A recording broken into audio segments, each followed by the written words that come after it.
جبیرہ، چونکہ جبیرے کے معاملے میں باریکیاں زیادہ ہیں اور مراجع کے فتوے مختلف ہیں، لہٰذا اس موضوع کو آقائے سستانی مدہ ذلہ العالی کے فتوے کے مطابق بیان کریں گے۔ بعض مخصوص حالات میں وضو یا غسل کو جبیرے کی صورت میں انجام دینا ہوتا ہے۔ جبیرہ کپڑا، پٹی یا اس جیسی چیز ہے جسے زخم، جلنے یا ٹوٹنے پر باندھا جاتا ہے، یا وہ دوا ہے جسے زخم پر رکھا یا لگایا جاتا ہے۔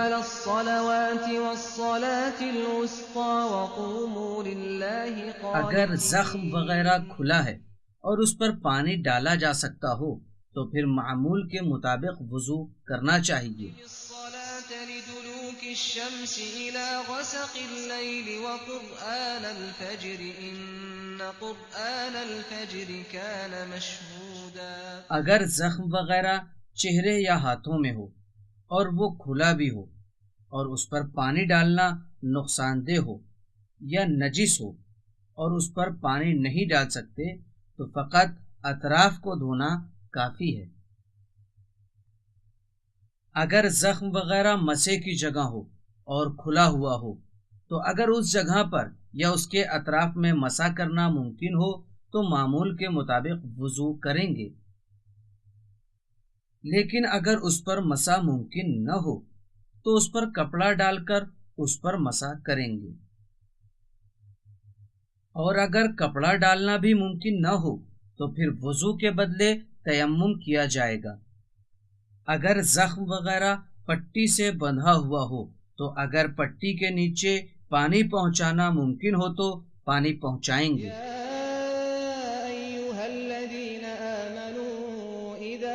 ورنہ تر ہاتھ اس پر پھیر لیں گے۔ وَأَيْدِيَكُمْ إِلَى الْمَرَافِقِ وَامْسَحُوا بِرُؤُوسِكُمْ وَأَرْجُلَكُمْ إِلَى الْكَعْبَيْنِ وَإِن كُنتُمْ جُنُبًا فَاطَّهَّرُوا وَإِن كُنتُم مَّرْضَىٰ أَوْ عَلَىٰ سَفَرٍ أَوْ جَاءَ أَحَدٌ منكم من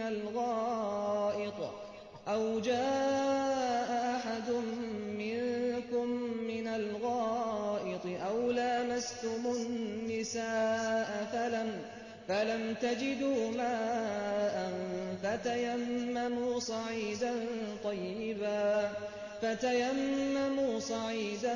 طيبا اس کے علاوہ صورت میں کوئی پاک چیز اس پر ڈال کر اس پر ہاتھ پھیریں گے۔ ما يريد الله ليجعل عليكم من حرج ولكن يريد ليطهركم وليتم نعمته عليكم لعلكم تشكرون۔ الصلاة لدلوك الشمس إلى غسق الليل وقرآن الفجر إن قرآن الفجر كان مشهودا۔ اور اگر یہ سب ممکن نہ ہو تو جس طرح ممکن ہو وضو کریں گے اور تیمم بھی بجا لائیں گے۔ آخر میں چند نکات کی طرف توجہ دلانا ضروری ہے۔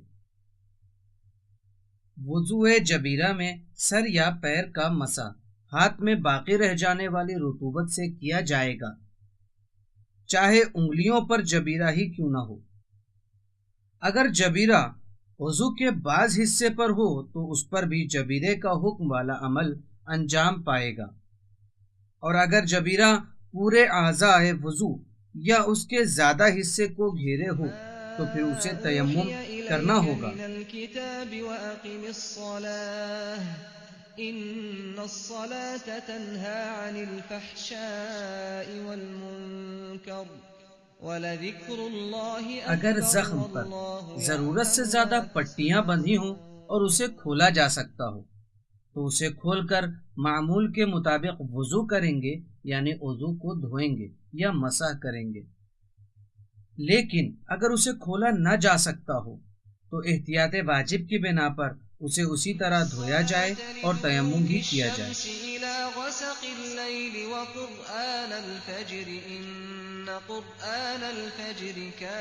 غسل اور تیمم میں بھی وضو کی طرح جبیرے کا حکم ہے، اور اس کے احکام و شرائط اور کیفیت ویسی ہی ہے۔ حافظوا على الصلوات والصلاة الوسطى وقوموا لله لیکن قانتين۔ جبیرہ غسل میں اس بات کا لحاظ رکھنا چاہیے کہ اسے صرف ترتیبی صورت میں ہی انجام دیا جا سکتا ہے۔